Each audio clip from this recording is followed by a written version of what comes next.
what you see in a lot of these stories, you can go back to Cain and Abel and see the difference in their reactions or in their relationships with God. One brings a sacrifice that is acceptable to God, that has favor with God, and one brings a sacrifice that doesn't have favor with God.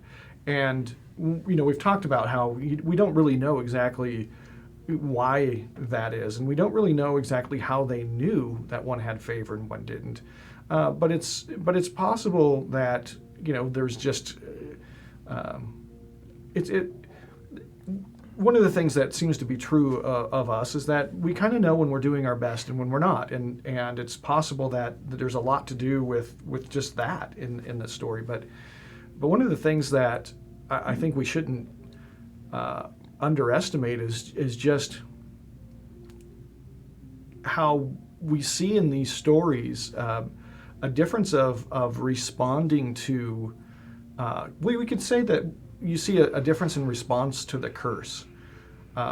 So when Adam and Eve sinned, there was a curse, and the curse was put on a lot of things.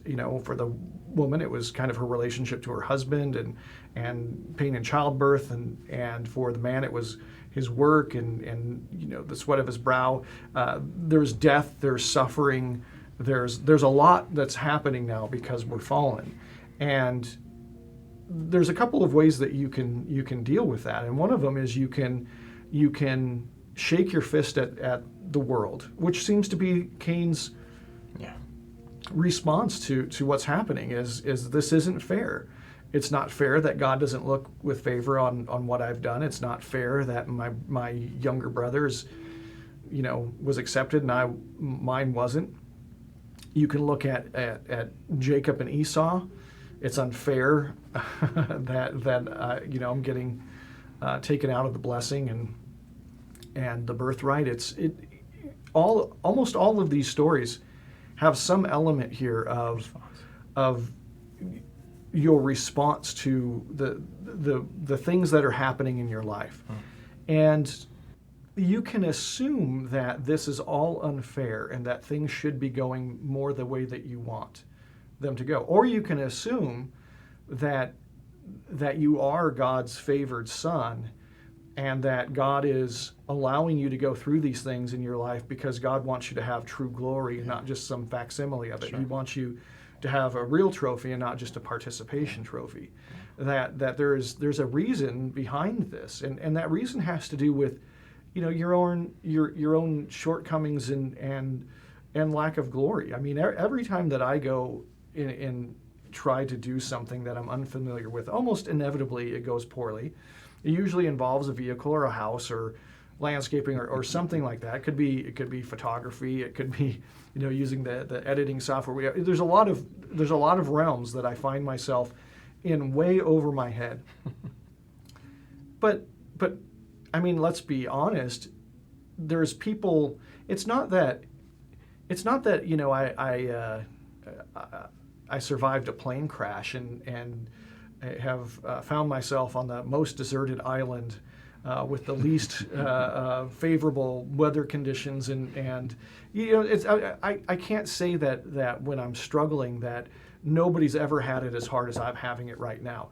There are thousands of people who are doing the thing that I'm attempting to do, doing it competently, doing it successfully, probably doing it joyfully. And I'm struggling not because the task in front of me is just beyond the pay. Right?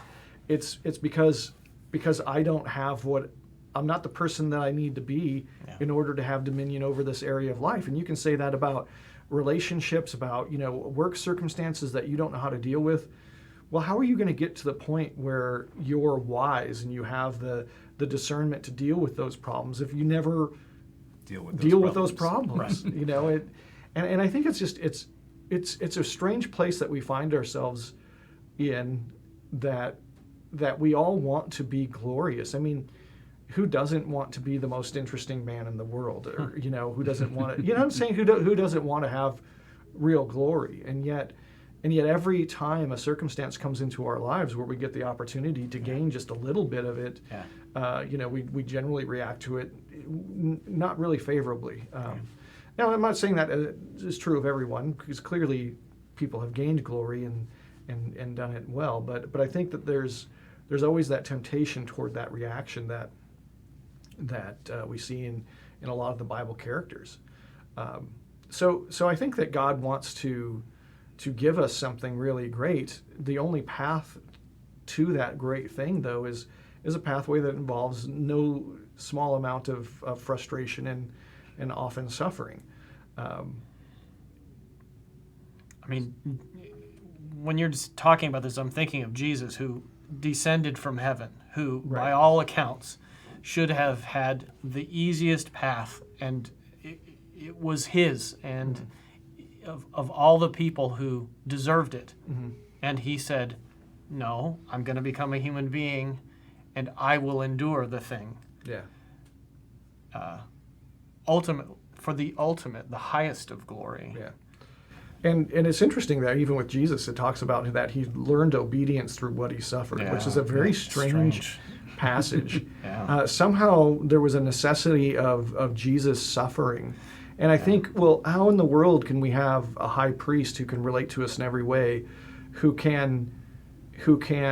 understands what it means to be obedient to God in the midst of suffering, who hasn't actually suffered? There's a lot to unpack in this, that Jesus, he learns obedience through what he suffers because it's necessary for him to know, to have dominion over obedience in the midst of suffering. And I think that what we see is that in this story we have Joseph, who's going to have to go through everything from imprisonment to kingship. And think about the most interesting man in the world. I mean, Joseph, he's got some claims to that. They wrote a play about it. Right. So well, I mean, but think about a guy who knows prison life. I mean, Michael Scott, right? And you won't get this reference, Chad, but Michael Scott. So he has this character that he puts on a bandana and he turns around and he says he's Prison Mike, and all this comes up because people are joking that prison sounds better than working where they work, and so bigger cell. You got free time outside. So he ties a bandana around his head and says he's Prison Mike, and he's trying to tell them that being locked up in the clink isn't all it's cracked isn't all it's cracked up to be, and of course it's just obviously it doesn't go anywhere because he doesn't have.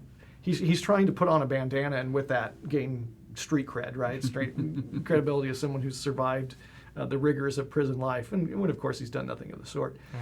And I think that you have Joseph, a guy who actually knows what it's like to be successful in everything from prison life to being basically king. For sure. That's an interesting guy.